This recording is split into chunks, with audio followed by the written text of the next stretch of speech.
History of Uttar Pradesh. दोस्तों, आज हम जिस राज्य की बात करने जा रहे हैं वो कोई आम राज्य नहीं है। वैसे आम तो कोई राज्य नहीं, सभी राज्यों की अपनी अपनी विशेषता है, लेकिन ये राज्य भारत में होने वाली किसी भी बात या घटना पर सबसे ज्यादा सुर्खियों में रहता है। ये श्री राम, श्री कृष्ण और बुद्ध की जन्मभूमि है, तो कबीर और महावीर का कर्मस्थल। यहीं पर गंगा शिव में समाहित हुई है और यहीं की मिट्टी से लक्ष्मीबाई और मंगल पांडे जैसे सपूतों ने जन्म लिया है। इस राज्य की धरती ने भारत को सबसे ज्यादा प्रधानमंत्री दिए हैं। कहा जाता है कि दिल्ली की सत्ता की राह इसी राज्य से होकर गुजरती है। ये राज्य देश की राजनीति की दिशा और दशा तय करता है। तो वहीं आर्थिक मुद्दों में भी ये सबसे आगे है। ये अपनी गंगा जमुनी तहजीब और अपनी नजाकत के लिए सारी दुनिया में फेमस है।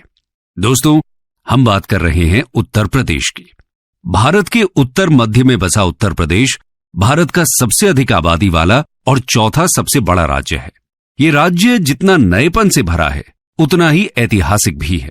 उत्तर वैदिक काल में इसे ब्रह्म ऋषि देश या मध्य देश के नाम से जाना जाता था। ये वैदिक काल के कई महान ऋषि मुनियों जैसे भारद्वाज, गौतम, याज्ञवल्क्य, वशिष्ठ, विश्वामित्र और वाल्मीकि आदि की तपोभूमि रहा। आर्यों की कई पवित्र पुस्तकें भी यहीं लिखी गई। भारत के दो महान महाकाव्यों रामायण और महाभारत की कथा भी इसी क्षेत्र पर आधारित है। उत्तर प्रदेश का इतिहास लगभग 4000 वर्ष पुराना है। जब आर्यों ने इस सरजमीन पर कदम रखा और वैदिक सभ्यता का आरंभ हुआ, तभी से यहां का इतिहास मिलता है। आर्य सिंधु और सतलज के मैदानी भागों से यमुना और गंगा के मैदानी भाग की ओर बढ़े। इन्होंने यमुना और गंगा के मैदानी भाग और घाघरा क्षेत्र को अपना घर बनाया। इन्हीं आर्यों के नाम पर भारत देश का नाम आर्यवर्त अथवा भारतवर्ष पड़ा। गंगा के मैदान के बीचों बीच अपनी स्थिति के कारण उत्तर प्रदेश समूचे उत्तरी भारत के इतिहास का केंद्र बिंदु रहा है। उत्तर प्रदेश का इतिहास बेहद प्राचीन और बेहद दिलचस्प है। आज हम आपको उत्तर प्रदेश के उस इतिहास से रूबरू कराएंगे जिसके बारे में किताबों में बहुत कम जानकारी है। तो आइए चलते हैं उत्तर प्रदेश के ऐतिहासिक सफर पर। Ancient history of Uttar Pradesh. Uttar Pradesh के ऐतिहासिक पन्नों को पलटें तो हम पाते हैं कि इसकी शुरुआत पुरातात्विक काल से होती है। पुरातात्विक अन्वेषणों ने अब के उत्तर प्रदेश की प्रागैतिहासिक सभ्यता पर नई रोशनी डाली है। प्रतापगढ़ में पाई गई मानव खोपड़ियों के अवशेष लगभग 10,000 ईसा पूर्व के हैं। पुरापाषाणकालीन सभ्यता के साक्ष्य इलाहाबाद के बेलन घाटी, सोनभद्र के सिंगरौली घाटी और चंदौली के चकिया नामक पुरास्थलों से मिले हैं। इसके साथ ही कबीर नगर जिले में लहरादेव इलाके में प्राचीन कृषि के साक्ष्य मिले हैं। यहां से 8000 ईसा पूर्व से 9000 ईसा पूर्व के मध्य के चावल मिले हैं। नवपाषाण काल के साक्ष्यों की बात करें तो मिर्जापुर, सोनभद्र, बुंदेलखंड और प्रतापगढ़ के सराय नाहर राय से उत्खनन में औजार और हथियार मिले हैं। वहीं ताम्र पाषाणिक संस्कृति के साक्ष्य मेरठ और सहारनपुर से प्राप्त हुए हैं। इसके बाद हड़प्पा काल के साक्ष्य भी उत्तर प्रदेश में पाए गए हैं। बता दें कि उत्तर प्रदेश में सबसे पुराने हड़प्पा शहर पाए गए। आलमगीरपुर गंगा यमुना में पहला स्थल था जहां से हड़प्पा कालीन अवशेष प्रकाश में आए थे। इसके अलावा मेरठ, सहारनपुर, जौनपुर, आगरा, अलीगढ़, हरदोई, मुजफ्फरनगर, बदायूं, मथुरा, फैजाबाद, एटा, बरेली, वाराणसी, सहारनपुर, मथुरा, कन्नौज, बुलंदशहर, बलिया और इलाहाबाद में भी हड़प्पा कालीन सभ्यता के साक्ष्य मिले हैं। आगे वैदिक साहित्य और दो महाकाव्यों रामायण और महाभारत से इस क्षेत्र के 7वीं शताब्दी ईसा पूर्व के पहले की जानकारी मिलती है। वैदिक साहित्य गंगा के मैदान का वर्णन करते हैं, वहीं महाभारत की पूरी गाथा हस्तिनापुर के आसपास घूमती है, जबकि रामायण में भगवान राम का जन्मस्थान अयोध्या है। देखा जाए तो उत्तर प्रदेश में एक व्यवस्थित इतिहास की शुरुआत 6ठी शताब्दी ईसा पूर्व के अंत में होती है, जब उत्तर भारत में 16 महाजनपद वर्चस्व के लिए संघर्ष कर रहे थे। उन 16 महाजनपदों में से 8 महाजनपद आधुनिक उत्तर प्रदेश में मौजूद थे, जिनके नाम है कुरु, पांचाल, काशी, कौशल, शूरसेन, चेदी, वत्स और मल्ल। इसी दौरान उत्तर प्रदेश ने भगवान बुद्ध के आगमन और बौद्ध धर्म के प्रसार को देखा। यहीं पर गौतम बुद्ध ने अपना अधिकांश सन्यासी जीवन व्यतीत किया था। भगवान बुद्ध ने उत्तर प्रदेश के सारनाथ में अपना पहला उपदेश दिया था। चौखंडी स्तूप यहां उस स्थान को चिन्हित करता है जहां भगवान बुद्ध अपने शिष्यों से मिले थे। इसी कारण उत्तर प्रदेश को बौद्ध धर्म का पालना कहते हैं। वहीं अगर हम शासकों की बात करें तो पहली शताब्दी से छठी शताब्दी ईस्वी तक उत्तर प्रदेश मौर्य, कुषाण, गुप्त, वर्धन वंश, गुर्जर प्रतिहार के शासकों के नियंत्रण में रहा। उत्तर प्रदेश का विकास मौर्य सम्राट चंद्रगुप्त प्रथम 330 से 380 ईसा पूर्व के काल में देखने को मिला। इसके बाद 268 से 232 ईसा पूर्व तक सम्राट अशोक ने यहां पर अपने साम्राज्य का विस्तार किया। अशोक काल के दौरान कला और वास्तुकला अपने चरम पर थे। सम्राट अशोक के बौद्ध धर्म को अपनाने के बाद उन्होंने बड़े पैमाने पर बौद्ध स्तूपों और मूर्तियों का निर्माण करवाया। इस काल में कला का एक नया अध्याय शुरू हुआ। पहली शताब्दी ईस्वी में कुषाणों ने एक ऐसे विस्तृत साम्राज्य की स्थापना की जिसमें उत्तरी भारत के अधिकांश भाग के अतिरिक्त मध्य एशिया के कुछ प्रदेश भी शामिल थे। भारतीय संस्कृति के इतिहास में कुषाण काल का अत्यंत महत्वपूर्ण स्थान है। कुषाणों के संरक्षण में भारत ने धर्म, कला, साहित्य, दर्शन आदि के क्षेत्र में अत्यधिक उन्नति की। कुषाण शासकों के प्रयासों से ही भारतीय सभ्यता और संस्कृति के प्रसार के लिए मध्य और पूर्वी एशिया के द्वार खुले। कुषाणों ने उन परिस्थितियों में लगातार 2 सदियों तक उत्तर प्रदेश सहित उत्तर भारत पर शासन किया। कुषाण काल में मथुरा कला का विस्तार हुआ। मथुरा कुषाण नरेशों की राजधानी रही है। साथ ही वो उत्तर भारत का एक बड़ा व्यापारिक केंद्र भी रहा है। कुषाण शासक कनिष्क, हुविष्क और वासुदेव का शासनकाल मथुरा कला का स्वर्णिम काल रहा है। इसके बाद गुप्त साम्राज्य का शासन रहा। गुप्त वंश के शासक समुद्रगुप्त ने लगभग 330 से लेकर 380 ईस्वी तक इस सरजमीन पर शासन किया। उनके बाद चंद्रगुप्त द्वितीय ने लगभग 380 से लेकर 415 ईस्वी तक यहां पर राज किया। गुप्त काल के दौरान ही हिंदू कला का भी काफी विकास हुआ। गुप्त साम्राज्य को तोड़ने वाले हूणों के आक्रमण के बाद गंगा यमुना दोआब ने कन्नौज का उदय देखा। एक अन्य प्रसिद्ध शासक हर्षवर्धन ने 606 से लेकर 647 ईस्वी तक उत्तर प्रदेश पर शासन किया। इन्होंने कन्नौज के पास स्थित अपनी राजधानी से समूचे उत्तर प्रदेश, बिहार, मध्य प्रदेश, पंजाब और राजस्थान के कुछ हिस्सों पर शासन किया। हर्षवर्धन के शासनकाल के दौरान कन्नौज साम्राज्य अपने चरमोत्कर्ष पर पहुंच गया था। हर्षवर्धन की मृत्यु के तुरंत बाद उनका साम्राज्य कई राज्यों में बिखर गया, जिसके बाद इस क्षेत्र पर नियंत्रण करने के लिए त्रिकोणीय संघर्ष विकसित हुआ, जिसमें पश्चिम और उत्तर क्षेत्र से गुर्जर प्रतिहार साम्राज्य, पूर्व से बंगाल के पाल साम्राज्य और दक्षिण में दक्कन में आधारभूत राष्ट्रकूट साम्राज्य शामिल थे। गुर्जर प्रतिहार शासक वत्सराज ने कन्नौज के नियंत्रण के लिए पाल शासक धर्मपाल और राष्ट्रकूट राजा दंती दुर्ग को सफलतापूर्वक चुनौती दी और पराजित कर 2 राजछत्रों पर कब्जा कर लिया। कन्नौज गुर्जर प्रतिहार साम्राज्य का केंद्र बन गया। अपनी शक्ति के चरमोत्कर्ष के दौरान अधिकतर उत्तरी भारत पर इनका अधिकार रहा।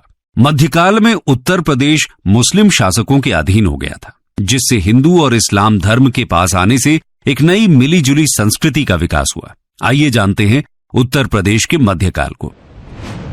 Medieval history of Uttar Pradesh. Bharat में 1000 से 1030 ईस्वी तक मुसलमानों का आगमन हो चुका था, लेकिन उत्तरी भारत में 12वीं शताब्दी के अंतिम दशक के बाद ही मुस्लिम शासक स्थापित हुए, जब मोहम्मद गौरी ने गढ़वाल राजवंश और दूसरे शासकों को हराया। बता दें कि गढ़वाल राजवंश ने 11वीं शताब्दी से लेकर 12वीं शताब्दी तक उत्तर प्रदेश पर शासन किया था। मोहम्मद गौरी ने 1194 ईस्वी में गढ़वाल वंश के राजा जयचंद पर आक्रमण किया था। भारत में मोहम्मद गौरी के साथ ही मुस्लिम शासक का आरंभ हुआ था। हालांकि उसका कोई पुत्र नहीं था, इसलिए उसने अपने दास कुतुबुद्दीन ऐबक को अपना उत्तराधिकारी बना दिया, जिसने भारत में दास वंश की स्थापना की और अधिकारों पर कब्जा किया। उसने 1210 ईस्वी तक शासन किया। मोहम्मद जलालुद्दीन खिलजी ने दास वंश के अंतिम सुल्तान को उखाड़ फेंका और दिल्ली के सुल्तानों का खिलजी वंश स्थापित किया, जिसने 1290 से 1320 ईस्वी तक शासन किया। खिलजी वंश के बाद गयासुद्दीन तुगलक ने तुगलक वंश की स्थापना की। खिलजी और तुगलक साम्राज्य में उत्तर प्रदेश भी शामिल था। तुगलक वंश के पतन के बाद शर्की वंश की स्थापना हुई। शर्कियों ने जौनपुर को अपनी राजधानी बनाया, जो 1 शताब्दी से कम समय तक रही। इस वंश को 1479 ईस्वी में सुल्तान बहलोल लोदी ने पराजित किया। 1414 से 1526 ईस्वी तक दिल्ली की बागडोर सैयद और लोदी राजाओं के हाथों में रही। सिकंदर लोदी के शासनकाल के दौरान 1504 ईस्वी में आगरा को उपराजधानी का दर्जा दिया गया। सिकंदर लोदी के बाद इब्राहिम लोदी आगरा की गद्दी पर बैठा। लगभग 600 सालों तक अधिकांश भारत की तरह उत्तर प्रदेश पर भी किसी न किसी मुस्लिम वंश का शासन रहा, जिनका केंद्र दिल्ली या उसके आसपास था। तैमूर और चंगेज खान के वंशज बाबर ने 1526 ईस्वी में दिल्ली के सुल्तान इब्राहिम लोदी को हराया और सर्वाधिक सफल मुस्लिम वंश मुगल वंश की नींव रखी। इस साम्राज्य ने 200 सालों से भी अधिक समय तक उपमहाद्वीप पर शासन किया, जो अफगानिस्तान से बांग्लादेश तक फैला हुआ था, जिसकी शक्ति उत्तर प्रदेश में केंद्रीकृत थी। चौसा के युद्ध में मुगल राजा हुमायूं को सूरी वंश के राजा शेर शाह सूरी ने हराया और उत्तर प्रदेश पर सूरी वंश का राज शुरू हो गया। शेर शाह सूरी और इस्लाम शाह सूरी ने अपनी राजधानी के रूप में ग्वालियर से शासन किया। इस्लाम शाह सूरी की मृत्यु ने हेमू के लिए दिल्ली पर शासन करने का रास्ता खोल दिया। पानीपत की दूसरी लड़ाई में मुगल वंश के सबसे प्रमुख राजा अकबर ने हेमू से सत्ता छीन ली और एक बार फिर दिल्ली पर मुगलों का शासन शुरू हुआ। इस साम्राज्य का महानतम काल अकबर से लेकर औरंगजेब और आलमगीर का काल था। इनमें सबसे प्रमुख शासक अकबर था, जिसका शासनकाल 1556 से 1605 ईस्वी तक था, जिन्होंने आगरा के पास नई शाही राजधानी फतेहपुर सीकरी का निर्माण किया। उनके पोते शाहजहां, जिनका शासनकाल 1628 से 1658 ईस्वी तक था, उन्होंने आगरा में अपनी बेगम की याद में ताजमहल बनवाया, जो अपने आर्किटेक्चरल डिजाइन के लिए विश्व भर में प्रसिद्ध है। शाहजहां ने आगरा और दिल्ली में भी आर्किटेक्चर की दृष्टि से कई इमारतें बनवाई थी। बात चाहे सल्तनत काल की हो या फिर मुगल काल की, हर समय में उत्तर प्रदेश प्रासंगिक रहा। अकबर ने तो उत्तर प्रदेश की माटी को अपना सब कुछ मान लिया था। अकबर ने फतेहपुर सीकरी और इलाहाबाद में जो किले बनवाए थे, उसी की नींव पर मुगल वंश सैकड़ों साल तक बना रहा। इसके अलावा सल्तनत काल में संभल हो या आगरा जौनपुर, सभी में उत्तर प्रदेश ने अपना वर्चस्व बनाए रखा। इक्ता व्यवस्था का प्रशासन रहा हो या फिर सल्तनत काल की आर्थिक शक्ति, सभी जगह उत्तर प्रदेश की चर्चा मिल जाती है।